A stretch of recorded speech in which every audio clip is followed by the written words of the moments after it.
Hi everyone, it's Christina from Green Umbrella Marketing. So what have I got for you today?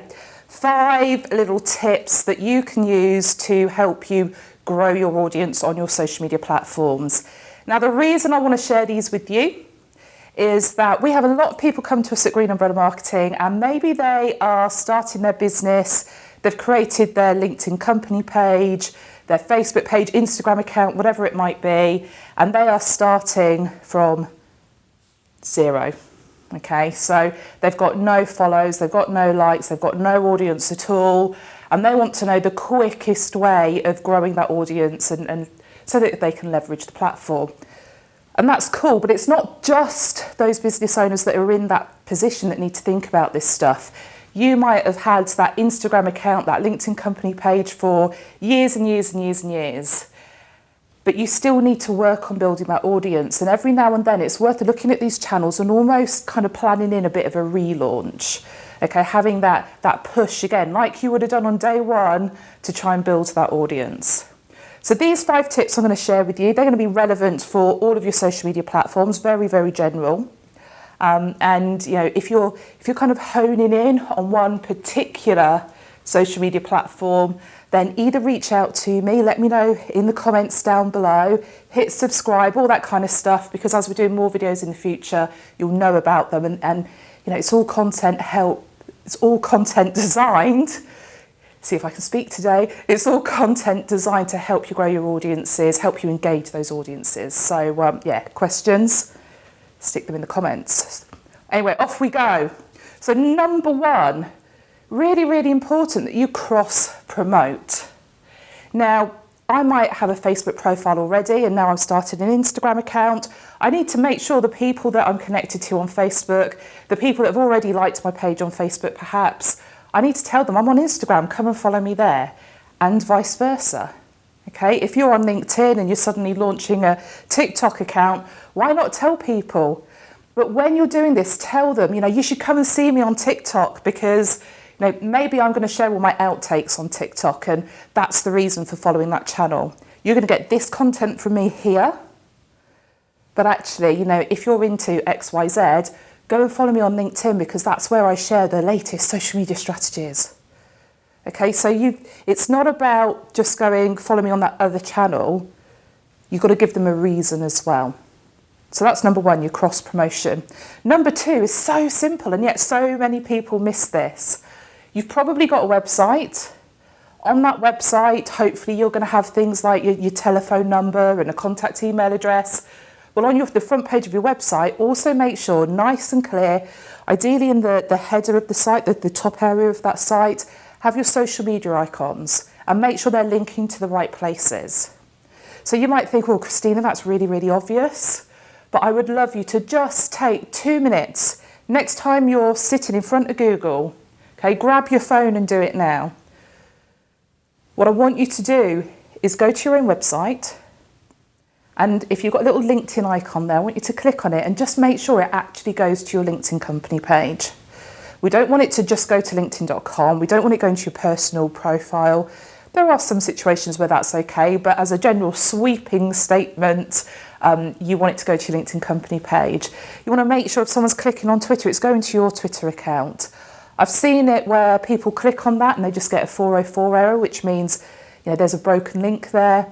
I've seen it as well where someone's clicked on Facebook and it's actually taken you to the Facebook page of the person that developed your website. And these things, they're things we don't look at on our own sites very often. Okay, now as a bonus point, you actually want that to open up in a new tab rather than taking people away from your website. But that's for another video. Okay, number 3, email signatures. Again, something that is pretty obvious. But when you're sending an email, in your email signature, so, you know, kind regards, Christina, here's maybe you've got your job title in there, but, you know, here's the number to get me on, here's the address and all the company bump. Within that, have a link to your LinkedIn, Facebook, Twitter, Instagram, whatever it is that's most relevant for you and your business. Now, depending on what you're using, it might be you've got some, you know, beautiful HTML email signature, very swanky, but you don't have to go to that level. You know, it could be a bit of text that says link to follow me on LinkedIn. And that's hyperlinked. When we click on it, it takes us to your LinkedIn company page. Okay, we can be as high-tech and swanky as we want to be, or we can go low-tech, that's fine too. But what's important is in those emails that you're sending, have your social media information in there as well. And make sure it's your active channels. If you've got a Pinterest account and you only pin things twice a year, don't bother adding that in. Just use the key ones that you know you're putting effort into. Someone clicks through to them, it's going to be up-to-date, relevant content that they'll see. Okay, we're almost there. Number 4 ties in with email again. A lot of the businesses we work with, and I guess maybe this is easier if you're looking at relaunching, because you'll probably have an email database. Now, there's nothing wrong with sending a marketing email out to your database that isn't selling your product or your service, but is actually selling the fact that we've just relaunched our LinkedIn company page. We're going to be sharing the latest news in our industry and blah, blah, blah. If you want to know more about X, Y, Z, come and follow us. And that one call to action in that email marketing piece is to follow your LinkedIn company page or your Facebook page or your Instagram account, whatever it might be. So use that database, use that to communicate. Be careful not to overdo it. Okay, so you might, depending on your product or service, you might have something where it's almost like you've got like an onboarding sequence. When someone gets added to your database, email 1, they get a welcome email. Thanks for joining. Email 2 is informational. Maybe email 6 in the sequence is, have you followed us on LinkedIn? Okay, so you can kind of map it into that customer journey and into that email nurture sequence that way. Number 5, so this is more, I guess it's more of a Facebook, Instagram kind of vibe around it, but it's invite your friends. Okay, so most people have a Facebook account. I think even people that say they haven't probably do have one way back somewhere they haven't logged into for years, or they probably log into someone else's account to look at stuff. But you know, if you've got a Facebook page, you can invite people that you're friends with on Facebook to follow your page.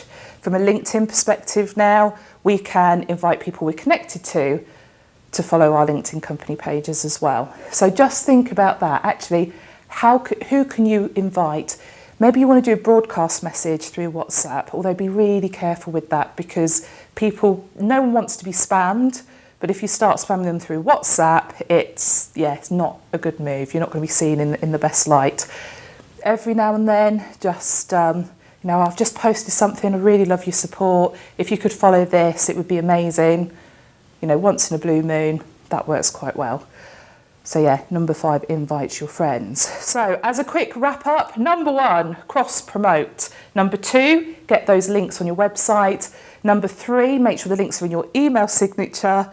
Number 4, email people. And number 5 is to invite your friends, your connections. So there you go, 5 really easy ways that you can grow your following on your social media channels. Now, beyond that, you can look at social advertising. We've got other videos on that. You can look at the type of content you post, make sure that it is offering value, that it's engaging. Don't be salesy, follow that 80-20 rule. Again, we've got videos on that for you as well, and we'll make sure the links are in the description. I hope that's really useful. Like I said, this video was really about giving you those 5 ways of building that following, whether you're starting from scratch or whether you're looking to relaunch your social media channels. And if you want some more detailed advice, just get in touch with me. It's really, really easy. So I've got to tell you, I hate doing these videos. I feel so uncomfortable in my own skin. It's excruciating. But I do it anyway because I'm desperate to share my knowledge with you guys and just help you in terms of what you're doing marketing-wise. So do me a favour, reward me for my kind of almost pathetic efforts. Hit the subscribe button, click on that notification bell. That way you'll know every time I put a new video out there, you'll know about it. It can help you. And as always, whatever you need to know, ask the question. I will create some content for you.